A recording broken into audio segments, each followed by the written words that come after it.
Elon Musk poursuit en justice OpenAI. Alors, il poursuit exactement la transformation d'OpenAI d'une organisation à but non lucratif à une capitalisation boursière de plus de 80 milliards à but lucratif. Il conteste en gros la transformation d'OpenAI en une société capitaliste, quoi. Il a déposé jeudi une plainte contre eux. Dans ce document, il affirme que l'entreprise a rompu son contrat en s'éloignant du développement des technologies ouvertes et de sa mission initiale consistant à développer l'IA au profit de l'humanité. Les avocats de Musk soutiennent qu'OpenAI s'est livré à des pratiques commerciales déloyales et n'a pas rempli des obligations fiduciaires. Alors pour une fois que c'est Musk qui intente un procès à quelqu'un et que c'est pas lui qui se prend un procès, hein, je tenais à le signaler quand même, Musk était un ami proche du cofondateur de Google, Larry Page. Google a acquis DeepMind en 2014.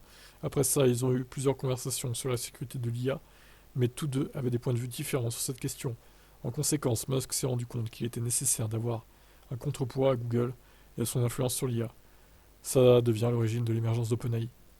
L'objectif initial de l'entreprise était de rendre le programme open source et non commercial, ce qui se reflète pleinement dans le nom de l'entreprise. Cependant, après que Musk l'ait quitté en raison de désaccords avec l'équipe sur des problèmes de sécurité de l'IA, OpenAI est devenu l'opposé de son idée initiale. Maintenant, parce que le dessin aime l'ironie, OpenAI est une source fermée et franchement avide de profit. Musk a quitté le conseil d'administration d'OpenAI en 2018. La société a ensuite ouvert une division commerciale qui a finalement attiré 13 milliards de dollars d'investissement de la part de Microsoft. En 2024, la société a conclu un accord qu'il évaluait à 80 milliards de dollars ou plus, selon un rapport du New York Times, citant des personnes connaissant l'accord.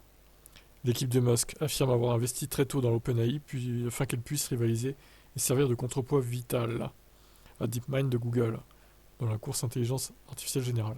Le plan était de développer AGI au profit de l'humanité et non des actionnaires d'une entreprise privée à but lucratif. Les documents judiciaires ont révélé des détails intéressants. La branche commerciale d'OpenAI a conclu un accord en 2020 pour accorder une licence exclusive à Microsoft pour son modèle de langage génératif Pre-Trained Transformer, GPT donc.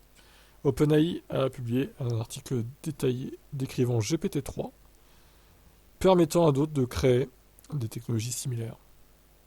Ainsi, Microsoft n'a pas reçu les droits sur l'intelligence artificielle générale. Plus important encore, la licence Microsoft ne s'appliquait qu'à la technologie pré-AGI d'OpenAI. Microsoft n'a obtenu aucun droit sur AGI. Et c'était au conseil d'administration à but non lucratif d'OpenAI, et non à Microsoft de déterminer quand OpenAI a atteint l'AGI. Putain, c'est long, hein.